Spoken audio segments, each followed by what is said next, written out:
In observance of the 40th anniversary of the Apollo 11 moon landing, we're here at the National Air and Space Museum to speak with Apollo 11 lunar module pilot Alan Bean.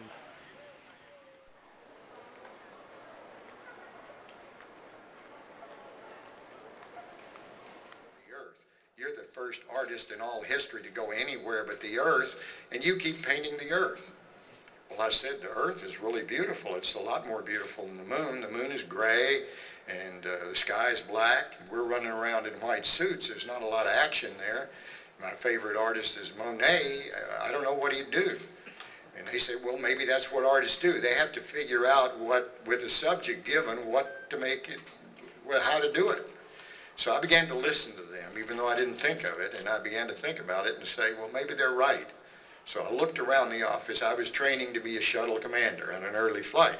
I liked the job. I thought it was the best job in the world. I'd struggled all my previous career to get this job, and I had it, and I loved being on Apollo 12 and Skylab and backing up ASTP. All those things I loved. That was what I thought about all the time.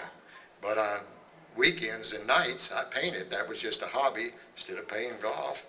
In fact, people said, Bean, you need to quit painting and go play golf. It's better for your career. That way you can coordinate with your boss or something better. I didn't care. I said, that's what I like. So I looked around the office and I saw a lot of young men and women that could fly the space shuttle as good as I could or better. But I didn't see anybody around of the 12 of us that got the gift of walking on the moon that was interested in telling these stories this way. And I said, you know, I'm not the greatest artist in the world, but if I left here and concentrated, I might be able to do some paintings that would tell stories that would be lost forever if I didn't tell them. Now, I told them in books, they told them in books, but some others maybe are best told in painting. Some are best told in words. I need to figure that out and do it. So I left NASA. I'll tell you a funny story. I think my boss, a guy named George Abbey, I'm waiting till about 3 weeks, so I've been saving my money because I know I'm not going to be making any for a while. So I walk into his office. He says, Al, how you doing? Great. How's things going? You know. And he says, why are you here? He's sitting at his desk in his chair that's kind of a rock-back chair, you know, it's close to the wall. I said, well, George, I'm going to resign in 3 weeks. He looked up and he was stunned because he knew I loved the job. And he had me on the flight schedule. All these other, he said, well, what are you going to do?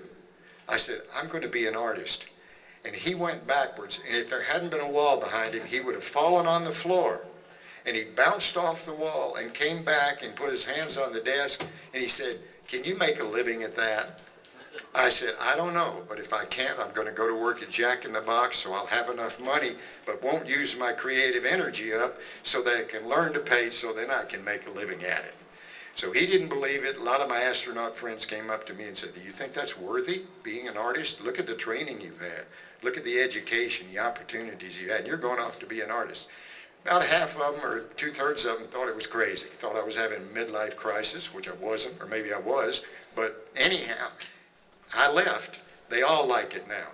They all look at these paintings and they say, you know, he's preserving in a different way the great adventure that we were lucky enough or blessed enough to be part of. He's doing that job. We were willing to risk our lives to do that. That's me running along the moon right there. We knew that if that glove blew off, if the little old ladies that sewed that suit up, and I met them up in Delaware at the suit place, if they didn't sew those suits right and glue them, we were dead. So everybody that went out in space in that little spaceship 240,000 miles away knew our neck was out a long way. But we thought the gain was worth the risk. And so I think when astronauts come to this event, which they will Monday night, all of them that'll be in here have answered they will be here, they're going to be blown away. Not by my art, but this total experience, this total thing that Linda King was responsible for, and that Carolyn Russo started long, long ago. They're going to love this thing. We're with Alan Bean, Apollo 12 lunar module pilot, and the only human being who paints the moon from personal experience. Great to be with you, Alan. Oh, I'm glad to be here. Glad to be on your show.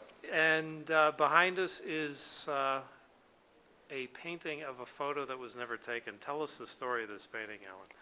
This is one of my favorite paintings because this is Pete Conrad on the moon. This is me, and we were there. We had our primary mission was to land near this Surveyor spacecraft that had landed inside this crater. You can see we're in a crater here, some 33 months earlier.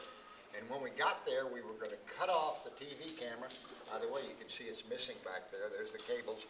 And then when we got finished with that, we were going to take our Hasselblad camera, one of them off our chest, you know, and we were going to take it over here and put it on this little carrier where we carried experiments and rocks and put a self-timer on it and take our picture. We thought, boy, if we do this, it'll be on the cover of Life magazine. We were happy. So we get over, by the way, we practice this. We practice it many times on Earth. We're very good at it. Right. So we get on the moon. We get over here. It's time to do it. I reach in this little bag to get the timer. I can't find it. It's too dark. The shadows on the moon are much darker because there's no atmosphere to bounce the light around. And I'm looking in there, and the lunar dirt has covered this chrome release, and I can't find it. So I get down on my knees, and I'm pulling out these sample bags to try to find it. I can't find it. Pete tries. We put them back. We didn't take the picture, but I thought, you know, not at that time, but when I left NASA to be an artist, I thought, I'm going to do that painting. And this is us. This is just how we would have done it. It would have been wonderful if we had. We didn't. And I titled the painting, The Fabulous Photo We Never Took. And Houston was asking, this was during your break period, right? Oh, no. We were at work, and they thought we were maybe cutting this off. Oh, I just see. Finished it. Okay. So I get down on my knees to try to find this sample, as I said. I get down on my knees, and the problem was to be on your knees was hard work to keep Right. that balance and keep your suit bent. Right. So my heart rate starts up. And Houston, who doesn't know what we're doing, said, hey, Bean, your heart rate's going up. Why don't you take a break? We were taking a break, only we're working harder than when we normally work. Right. I said, and Pete said, yeah, okay, we'll take a break. We're really busy trying to find that timer. We never did find it, and so that's the story of the fabulous photo we never took. Okay. Go ahead. One of the things that I'm hoping is astronauts go back to the moon. They'll read some of these stories, look at the paintings, and they'll say, you know, we're going to go back to the moon and we're going to land near such and such, or even maybe not. Let's get an automatic timer for our camera, and we'll all line up and take our picture and then send it back to Earth, and they'll be able to send it back. Won't have to bring it back in film, send it back, and they'll celebrate and say, this is just great. Looking back 40 years, sometimes you think maybe that there should have been more of this and a little less geology, a little less science on the surface, right? Well, I think that way now. I think that humans like it when you do human things, when you throw a baseball or football. If I went back to the moon, I'd carry a football and maybe get Pete to try to throw it to me. Or I could, maybe carry a soccer ball, kick it around, put it on TV. Right. People would love that. There's no telling how a soccer ball would react if you gave it a kick in 1/6 gravity. Right. It would go so far, and no wind to hold it back, no gravity to hold it. No telling it'd be fun. So we didn't do enough of that. We did almost all science. Every once in a while we tried something like this, felt guilty about it, and in this case we couldn't pull it off anyway. Yeah. Alan Bean, congratulations on the show, and we really appreciate your time.